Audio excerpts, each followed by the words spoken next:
Right, ಇದು ಮಂಡ್ಯದ ಪರಿಸ್ಥಿತಿ. ಆದರೆ ಅದರ ಜೊತೆಯಲ್ಲಿ ಈಗಾಗಲೇ ಈ ಬಂದ್ಗೆ ಕರೆ ಕೊಟ್ಟಿರುವಂತಹ ವಾಟಾಳ್ ನಾಗರಾಜ್ ಅವರ ನಿವಾಸದ ಸುತ್ತಮುತ್ತ ಯಾವ ರೀತಿ ಪರಿಸ್ಥಿತಿ ಇದೆ, ಪೊಲೀಸರು ಕೂಡ ಇದ್ದಾರೆ, ಅದೆಲ್ಲವನ್ನು ಕೂಡ ಗಮನಿಸ್ತಾ ಇದ್ದೀವಿ. ಇದೇ ವಿಚಾರಕ್ಕೆ ಸಂಬಂಧಪಟ್ಟಂತೆ ನಮ್ಮ ಪ್ರತಿನಿಧಿ ಚರಣ್ ಒಂದು ಪ್ರತ್ಯಕ್ಷ ವರದಿ ಕೊಟ್ಟಿದ್ದಾರೆ, ಬನ್ನಿ ನೋಡ್ಕೊಂಬರೋಣ.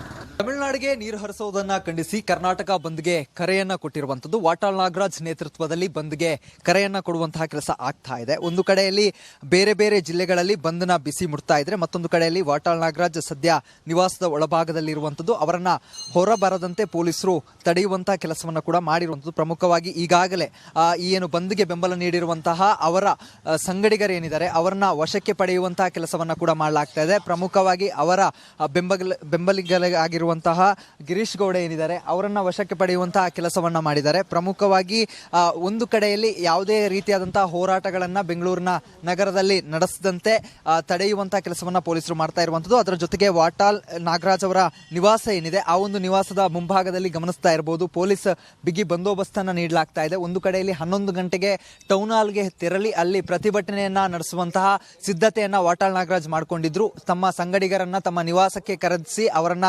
ಅಲ್ಲಿ ಒಗ್ಗೂಡಿಸುವಂತಹ ಕೆಲಸವನ್ನ ಮಾಡಲಿಕ್ಕೆ ಕೂಡ ಮುಂದಾಗಿದ್ರು. ಆದ್ರೆ ಸದ್ಯ ಇದೀಗ ಅವರ ಸಂಗಡಿಗರನ್ನ ಪೊಲೀಸರು ವಶಕ್ಕೆ ಪಡೆಯುವಂತಹ ಕೆಲಸವನ್ನ ಕೂಡ ಮಾಡ್ತಾ ಇದ್ದಾರೆ. ಅದರ ಜೊತೆಗೆ ವಾಟಾಳ್ ನಾಗರಾಜ್ ಮನೆಯಿಂದ ಹೊರ ಬಂದ್ರೆ ಅವರನ್ನ ಕೂಡ ವಶಕ್ಕೆ ಪಡೆಯುವಂತಹ ಸಿದ್ಧತೆಗಳನ್ನ ಕೂಡ ಇದೀಗ ಪೊಲೀಸರು ಮಾಡ್ತಾ ಇರುವಂತದ್ದು. ಸದ್ಯ ಪೊಲೀಸರು ನಿನ್ನೆ ರಾತ್ರಿಯಿಂದ ಕೂಡ ವಾಟಾಳ್ ನಾಗರಾಜ್ ನಿವಾಸದ ಮುಂಭಾಗದಲ್ಲೇ ಕಾವಲನ್ನ ಕಾಯ್ತಾ ಇರುವಂತದ್ದು. ಅವರು ಮನೆಯಿಂದ ಹೊರ ಬಂದ ತಕ್ಷಣ ಅವರನ್ನ ವಶಕ್ಕೆ ಪಡೆಯಲಿಕ್ಕೆ ಸಿದ್ಧತೆಯನ್ನ ಮಾಡಿರುವಂತದ್ದು. ಸದ್ಯ ಬೆಂಗಳೂರಿನಲ್ಲಿ ಬಂದ್ನ ಬಿಸಿ ಒಂದು ಕಡೆಯಲ್ಲಿ ಶಾಂತ ರೀತಿಯಾಗಿ ನಡೀತಾ ಇದ್ರೆ, ಮತ್ತೊಂದು ಕಡೆಯಲ್ಲಿ ಹೋರಾಟಗಾರರೇನಿದ್ದಾರೆ, ಪ್ರತಿಭಟನೆಗೆ ಕರೆ ಕೊಟ್ಟಿರುವಂತಹ ನಾಯಕರುಗಳೇನಿದ್ದಾರೆ ಅವರನ್ನ ವಶಕ್ಕೆ ಪಡೆಯುವಂತಹ ಕೆಲಸಗಳನ್ನ ಪೊಲೀಸರು ಮಾಡ್ತಾ ಇರುವಂತದ್ದು. ಅದರ ಜೊತೆಗೆ ಪ್ರಮುಖ ಜಂಕ್ಷನ್ಗಳೇನಿದೆ ಆ ಒಂದು ಜಂಕ್ಷನ್ಗಳಲ್ಲಿ ಕೂಡ ಹೆಚ್ಚಿನ ಪೊಲೀಸ್ ಬಂದೋಬಸ್ತನ್ನ ನೀಡಿರುವಂತದ್ದು. ಅದರ ಜೊತೆಗೆ ವಾಟಾಳ್ ನಾಗರಾಜ್ ಏನು ಟೌನ್ ಹಾಲ್ಗೆ ಹೋಗಿ ಅಲ್ಲಿ ಪ್ರತಿಭಟನೆಯನ್ನು ನಡೆಸ್ತೀನಿ ಅಂತ ಏನು ಹೇಳಿದ್ರು ಆ ಒಂದು ಭಾಗದಲ್ಲಿ ಕೂಡ ಹೆಚ್ಚುವರಿ ಪೊಲೀಸರ ಬಂದೋಬಸ್ತನ್ನ ನೀಡಿ ಈ ಒಂದು ಬಂದ್ನಲ್ಲಿ ಯಾವುದೇ ರೀತಿಯಾದಂತಹ ಪ್ರತಿಭಟನೆಗಳಾಗಿರ್ಬೋದು, ಗಲಾಟೆ ಗದ್ದಲಗಳು ಆಗದಂತೆ ನೋಡ್ಕೊಳ್ಳಿಕ್ಕೆ ಎಚ್ಚರಿಕೆಯನ್ನ ಕೂಡ ವಹಿಸಿರುವಂತದ್ದು. ಕ್ಯಾಮರಾ ಪರ್ಸನ್ ದೇವನಹಳ್ಳಿ ಮಂಜುನಾಥ್ ಜೊತೆಗೆ ಚರಣ್, ರಿಪಬ್ಲಿಕ್ ಕನ್ನಡ,